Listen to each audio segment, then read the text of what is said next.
Hey, Truth Seeker, Zach here. I just noticed in news headlines that Benjamin Netanyahu, Israel's prime minister, will be visiting Congress on February 11th. And this is very curious. Let's get into it. February 11th. So here's the article. John Boehner has supposedly invited him for February 11th. But remember, these people are just actors following what the real bosses are demanding. And also, I want you to notice how when Boehner's on TV, pay attention to this. He's always standing in front of this thing that says America's New Congress. What is this? New Congress? When did we ask for a new Congress? You know, since when? Why are they referring to it as New Congress? Well, I'm going to show you why, Truth Seeker. That ties into Benjamin Netanyahu's visit perfectly. All right, so let's look at this word new in Congress first with Pythagorean gematria. In Pythagorean, N is the 14th letter, so 1 plus 4 becomes 5. E is the 5th letter, W is the 23rd, so 2 plus 3 becomes 5. They're all 555 letters. The word Congress, we do the same thing. We turn each letter into a single digit and sum it. It sums to 37. But if we use the exception on S, because S is the only letter you have to sum twice and keep it 10 instead of 1, it sums to 55, 37, 55. And right away when I saw that, I said, oh, that's interesting. That reminds me of the word hell. Because look at the word hell. In Jewish gematria, it equals 53. And in simple English gematria, it sums to 37. And the thing about hell is you think of Satan. The word Satan sums to 55 as well. So just a little connection there. So New Congress, Pythagorean gematria. Where it gets more interesting is with simple English gematria. New Congress sums to 142. 142, and this is a very curious number. If you write out the word 42 and sum it with simple English gematria, it sums to 142, just like New Congress. President Obama sums to 142. The word terrorist sums to 142, and so do many other names that you know from history that you don't like, such as Charles Manson. It's 142.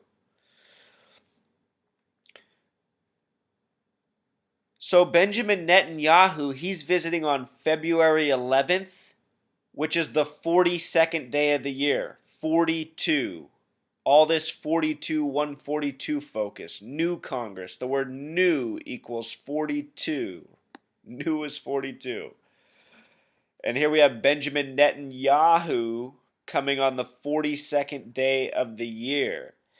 And this number 42, again, Truth Seeker, three-letter words, war, sin, gun, sum to 42.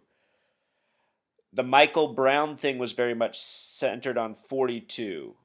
42 is the sum of Ferguson and also Missouri with Pythagorean gematria. And since then, we've seen Darren Wilson wearing shirts with the number 42 on it. Past week, we were given a NASA image with an astronaut wearing the number 42. Also, a phrase saying, don't panic. Don't panic sums to 42 in Pythagorean gematria. Also, just aside from being the 42nd day of the year, the day he's visiting on, he's visiting in February, the month that sums to 96, like the word Freemason, like the religion Satanism. And it's also the 11th day. They're into these multiples of 11. And as for Benjamin Netanyahu, he has some interesting gematria himself. The name Netanyahu's 37, just like Congress. Together, his name's 69. His name in Jewish gematria also matches the phrase the Wiz, Benjamin Netanyahu. Just one more time there for more proof, Truth Seeker. February 11th is the 42nd day of the year. And if you follow my blog, I cover 42 a lot. You know, let's just go look quickly, see if we can find anything interesting. The national championship game was won recently with 42 points in college football. Tom Brady. Here's this NASA image. We'll just show this real quick. I just want to show you how this 42 stuff, it's abound, Truth Seeker. I shouldn't say NASA, this is actually the European Space Program, but really it's all the same thing. Here's also the phrase, don't panic, like her t-shirt. So what's the message? Don't panic when Benjamin Netanyahu comes to Congress? Let's watch this news coverage. Also, True Seeker, I just want to make the point that February 11th is 10 days after the Super Bowl this year. So if anything horrible happened on the Super Bowl, it would be all the more curious for Benjamin Netanyahu to be visiting here 10 days later. And also, to me, in my mind, though, that makes me think that whatever event's planned, it's further down the road. So perhaps the Super Bowl will just be more about visuals and planting, foreshadowing images into our mind for what's to come in the year ahead. We will see. It's all soon enough anyhow. All right, let's watch a little bit of this news coverage, though, on him coming to Congress. How this came about, our Deirdre Walsh was told by a Republican source that this has been in the works for weeks. This really is, we're not sure if unprecedented is too far down the road, but this is something that almost never happens, a break with protocol. The Speaker of the House inviting a world leader, somebody who is the head of a state that is one of the U.S.'s biggest allies, without talking to the White House about it. There is a very specific reason, as you mentioned, because they so strongly disagree on the Republican side, and even some Democrats, with the way the White House is going forward with negotiations, diplomatic talks to end Iran's nuclear program. Here's what I asked the House Speaker. Did you consult with the White House before inviting Prime Minister Netanyahu? And secondly, is this just a way to sort of poke the president in the eye on an issue like Iran, where you know he very much opposes what you want to do? I did not consult with the White House. The Congress can make this decision on its own. I don't believe I'm poking anyone in the eye. There is a serious threat that exists in the world. And the president last night kind of papered over it. And the fact is that there needs to be a more serious conversation in America about how serious the threat is.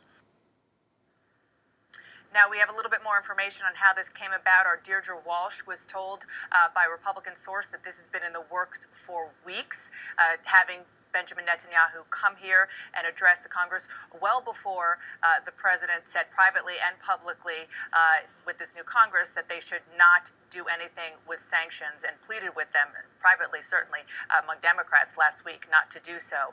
The other thing that we can tell you is that they didn't consult, but we are told by an administration source and also now Republicans that what the Speaker did is he placed a phone call this morning just to inform the White House that he invited the Israeli Prime Minister. And leading up to this, John, there will be hearings and likely some votes about these Iran sanctions, pushing forward on sanctions ahead of Benjamin Netanyahu coming and likely saying he supports what Republicans are doing and opposes the president.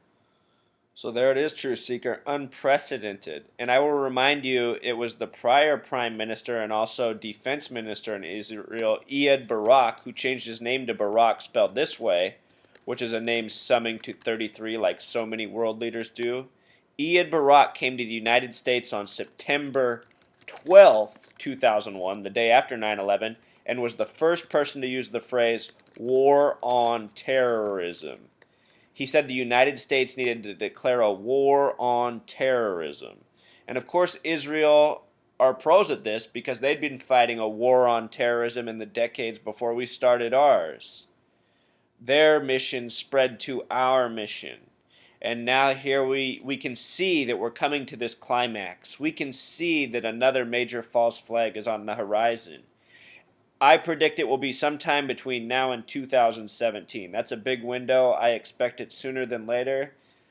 But it's just no surprise. I've always said that since there was no justice for 9/11 and we're still believing the same lie as a collective society, there will definitely be a part 2. And perhaps it will be a lot bigger and a lot more significant for many of us. And perhaps it'll be more of an international thing as well. Maybe the United States, isn't the only target, because as we see, we're not always the only target. Many other nations have gotten much worse. But it's all coming to a head, and having Israel's prime minister in our own Congress, led by John Boehner. Did we talk about John Boehner himself? how he is the leader of the 114th Congress. The name John Boehner sums to 114. The 114th Congress was decided November 4th, 11-4. Number 2 in command is Orrin Hatch. And if you look at Orrin's name, it's curious because it has an extra R. His spelling also sums to 114, just like John Boehner for the 114th Congress. I'm telling you guys, this stuff is so well thought out, it's mind-blowing. And it's really happening. So, don't panic. That is true. But just be aware how they're teasing us, Truth Seeker. And keep your eyes open. Alright, until next time.